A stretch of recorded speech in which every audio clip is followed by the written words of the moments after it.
kuri ndishimye cyane mfite akanyamuneza kubona yuko mvuye aho narindi ngeze ahandi hantu ahubwo ikibazo ko nyine wenda ku kwezi kurangiye nazabona ubundi kuntu uku kwezi kurangiye byagenda gute noneho kubona ari amezi 2 ubu none uratega urumva ari nk'icyo abantu bakindi ushobora gukorera ukishima bakomeza nyine kumfasha bigakomeza nkabona kuntu byagenda kuko buri kuno kwezi nikurangira bizangora azaba ari kwa kundi bafashe bakomeze bamfashe ko bashoboye urabona ubonye aho kuba ariko icyo kurya ni ikibazo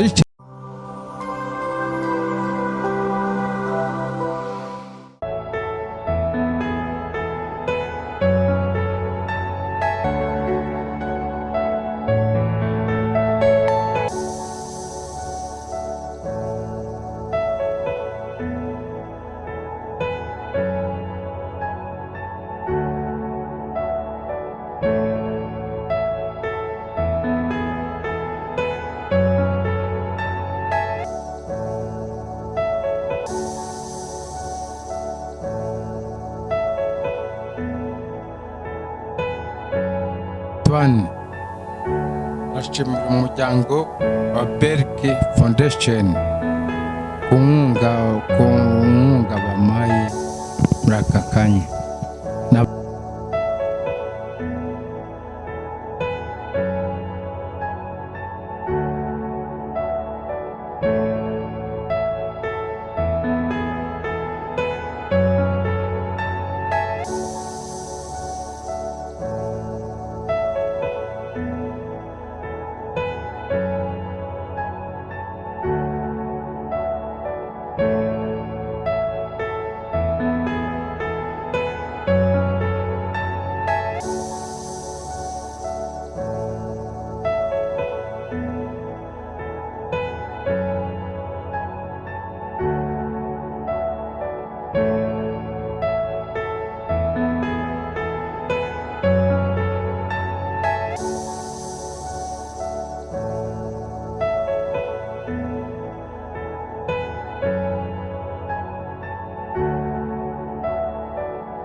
Mbanje kubasuhuza rero bakunzi ba Bereke TV, reka nongere mbifuriza amahoro ndetse n'imigisha, mbabwira ngo ni ibyishimo ndetse n'ibitangaza n'ibyo kwishimira.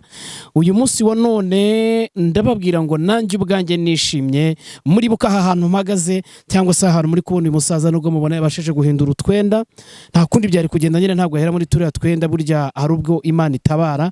Ni inkuru nziza rero, ntabwo uyu munsi turi buganirira aha ngaha, hari ibyo turi buze kubereka aho turi buze kuganirira ahishimire. Hari umwe rwose mu bantu wavuze nti uyu musaza ndifuza ko munabona ibyishimo byiwe, ubwo rero turaza kureba ese ibyishimo byiwe. Rero impamvu mbanje kubereka aha, ndagira ngo mbereke uru rugendo twafashe kuza ahantu ari naho tumusanze, niho tumusanze yiyicariye, twamurangishije mu makaritsiye batubwira yuko adahari, ariko ari ahantu asanzwe ariho akunda kuba yibereye ku manywa ko nijoro ngo adasanzwe aryama. Atwani muraho? Muraho. Nukuri iminsi myinshi? Ite myinshi.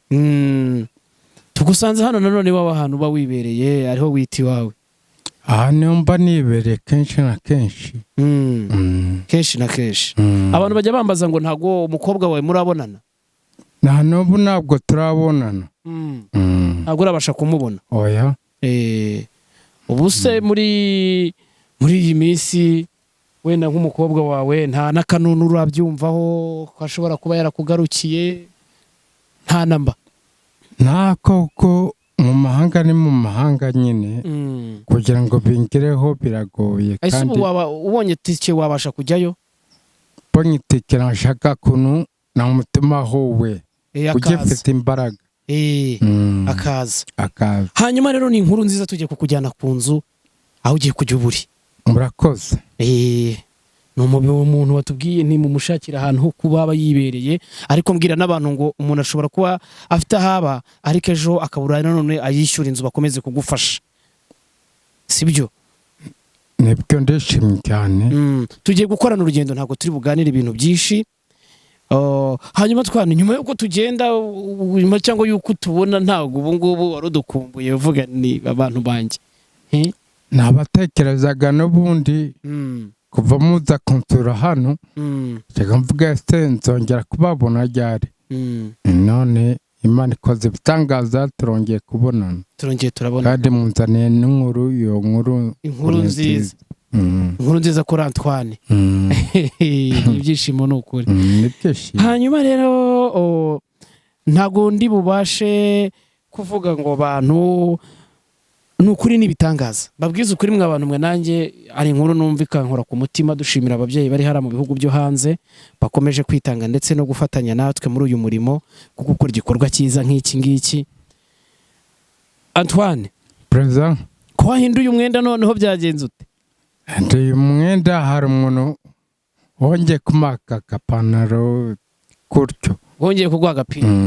Aguha n'agapantaro? N'agapantaro. Umeze neza? Umeze neza. Ariko uyu munsi ugomba kujya kwiyogoshesha. Nibishoboka nimbona migoro. Oya twanajya kukogoshesha. Niyo nkuru nziza birashoboka nawe. Turajya no kukogoshesha wigira ikibazo, sibyo? Si byiza se ntibyashoboka tugiye no kukogoshesha? Birashoboka cyane, ni byiza cyane, nanjye nkagaragara nk'umuntu mbese. Ukagaragara nk'umuntu usurwa. Ewana, ndashaka kujya kukogoshesha ukamera neza bakakogosha, sibyo? Nibyo. Ibintu bikagenda neza mu mahoro, kugira ngo use neza nyine nk'abapapa. Urumva ubuzima bugiye guhinduka, ugomba guhinduka nawe undi muntu. Kandi bigomba kuba byiza, ubyumve ko bigomba kuba byiza, ari iby'agaciro. Sawa. Hanyuma reka njye nawe dukorane urugendo, tujya ahantu ugomba kuba ubuzima bugende neza, sibyo? Reka nze dukorane urugendo, abantu bakurikira urugendo tugenda tugirana, naho tugenda tuvugana paka tugeza aho hantu kuri iyo nzu yawe ugiye kujya wibera. Yes, nibyo byishimo rero bakunze ba Bereke TV. Reka nongere mbasuze ndetse mbifurize amahoro n'ibyishimo by'ukuri. By'umwihariko nshimira umubyeyi uri hariya mu gihugu cya Australia, mushimire cyane ko akomeje kwitanga cyangwa se akomeje gufatanya natwe muri uru rugendo rwo gufasha batishoboye. Umusaza rero muri kumubona ahantu yibereye, ari aho yabashije kubonera uburaro, ni kunza hanga hari muraza kuyibona. Numusaza rero mubona ko tuje wuzuye ibyishimo. Atwani we urakomeye, ndakubona ufite n'agafanta noneho. ndakomeye urakomeye cyane urabona yuko nta gatege kari kuza agatege kari kuza agafanta ariko wari usanzwe winywera se cyangwa wajya kunywa akantu gahiye reka da ajyaga ncicamo nk'icyayi gutyo icyayi wabaga wakibonye amafaranga ya fanta se nayakura fanta igura igihumbi atwara irahenze icyayi kigura ngahe hano icyayi ni 200 kigura 200 200 yonyine kirangiye 200 nko kuyakorera wayakoreraga mu gihe kingana gitatwa ko nta kazi ngira se nta kazi ngira nako Antoine abantu bashobora kwibaza ati muntu n'iki ariko twagiye dukorana urugendo turamukwereka ni umwe muri ba bantu wari ubabaye wararaga ahantu hatameze neza ariko ubu ngubu ibyishimo ni byose urashimira abantu bamaze bari kugufasha ni nk'ikihe kintu ushobora kubabwira cyangwa wumva ibyishimo abantu bakomeje kugufasha wagira kuri wowe ni ukuri ndishimye cyane mfite akanyamuneza kubona yuko mvuye aho narindi ngeze ahandi hantu ahubwo ikibazo ko nyine wenda uko kwezi kurangiye nazabona ubundi kuntu nakomeye uko kwezi kurangiye byagenda gute noneho kubona ari amezi 2 ubu none uratega urumva ari nk'icyo abantu bakindi ushobora kugukorera ukishima bakomeza nyine kumfasha bigakomeza nkabona kuntu byagenda kuko buri kuno kwezi nikurangira bizangora azaba ari kwa kundi bafashe bakomeze bamfashe ko bashoboye urabona ubonye aho kuba ariko icyo kurya ni ikibazo ndishimye cyane nabwo urishimye cyane ariko cyo kurya ni ikibazo kurya ni ikibazo urabona yuko bangobote murangobote unzaniye icyo kunywa ndiyirindazi ndariye mbonye nayo nza kurya nimugoroba korera Imana ishimwe kandi nkabashimiye nabo bose baba bagutumye hanyuma twani umuntu ashobora kuba abonye ahantu ho kuba ariko icyo kurya byo bimeze gute ubu ngubu noneho waba warabonye akazi nyuma y'ibi cyangwa bino biracyari kwa kundi cyo kurya ni ikibazo nyine ni ikibazo ni kwa kundi kwa kundi urumva ko ibintu biri kugenda biba nk'ibyoroha buhoro mbonye aho kuba avuga igisigaye ni ukukomeza nyine kureba ukuntu ibintu byagenda ndi kwibaza noneho nk'ubu ngubu muri iyi minsi ku bwawe ni iki kintu wumva wakifuje abandi bantu bakomeza kugufasha muri wowe ni ukuri bakomeza bakamfasha ko bashoboye nkabona icyo kurya nkabona nayo kureba ukwezi gutaha ukwezi gutaha ikindi kintu wumva waba ukeneye mu buzima umuntu ashobora kugufasha nyuma y'ibi bamaze kugufasha ni nk'ibihe ni amafunguro ni amafunguro wenda n'umwenda ariko nta kibazo noneho kuri wowe Antoine tuzi ko wari uri kurangisha umwana w'umukobwa ubu noneho bigeze hehe nta n'ubu urabona yuko ari mu kindi gihugu kugira agere ino biragoye ntibyoroshye kataho hano haracyari ubundi butumwa bwawe nuko murakoze haracyari ubundi butumwa bwawe abantu bakomeje kugufasha uraza kugerageza uguremo ubona uko waguramo umuceri nibyo ubona uko waguramo icyo kurya birashoboka nta kidashoboka kandi nta kitashoboka ndishimye cyane kubona iyi nkunga mu maye ukomereza aho nanjye Imana mfashe ngira umutima wo kwikomeza ujya ugerageza kujya gusenga wenda muri bake kugira ngo iyo mbonye ukuntu ifite agatege gusenga ni ngombwa yego gusenga ni ngombwa ngombwa hanyuma ndi kwibaza Antoine uri kwiyumvira ute ibyishimo ufite umbwira nk'amarangamutima wumva muri wowe ufite wabwira abantu bakurikiranye Beriki TV ni nk'ayahe kugeza ubu ngubu? Jewe kuvuga yuko ikintu cya mbere ndishimye cyane ku nkunga bampaye imfashije muri iyi minsi. Bose iyo bagira umutima nk'uwo gufashanya byaba byiza, kandi n'umuntu nawe agakomeza agasenga akareba ko ibintu byose bifatikanya n'Imana. Imana niyo ya mbere buryo. Niyo ya mbere. Buryo Uwiteka ni bakunzi ba Beriki TV rero ntago uyu munsi twaje kumubaza ibintu byinshi, no kugira ngo twereke abantu ko mushobora gukomeza gufasha abantu batishoboye muri uru rugendo rwacu dukomeza gukora, nukomeza gufasha aba bakene, aba bababaye, nukomeza kubavugira cyangwa se gukomeza kubatuza heza. Ntago igihugu burya cyakora cyonyine gifite urubyiruko rukeneye gukora ndetse no guteza aba basaza bacu imbere. Burya igihugu ni twebwe kandi nitwe tugomba kugikorera, nta bandi, tugafatanya n'abayobozi bacu b'igihugu kuba twabasha gukumira icyaza cy'igihungabanya cyangwa se gukumira ubukene mu gihugu cyacu. Ni twebwe imbaraga z'igihugu nyine, nitwe tugomba kugikorera.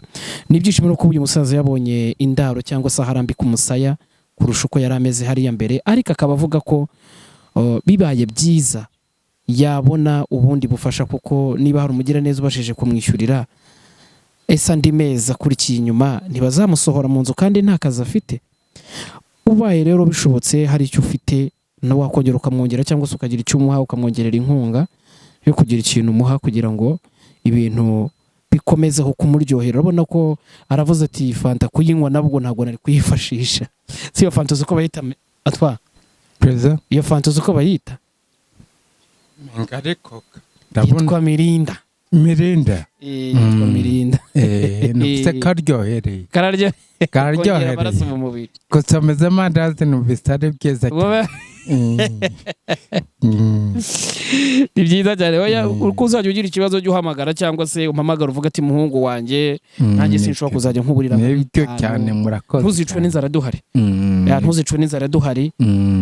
Ubu turashaka ukuntu turi bugirane kuhogoshesha n'umusatsi babugabanye, dore wakuze.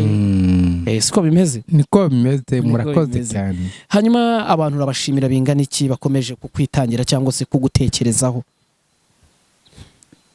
Ndabashimira, Imana ibamere umugisha, bakomeze kugira icyo baronka, bakomeze kugira uwo mutima w'urukundo.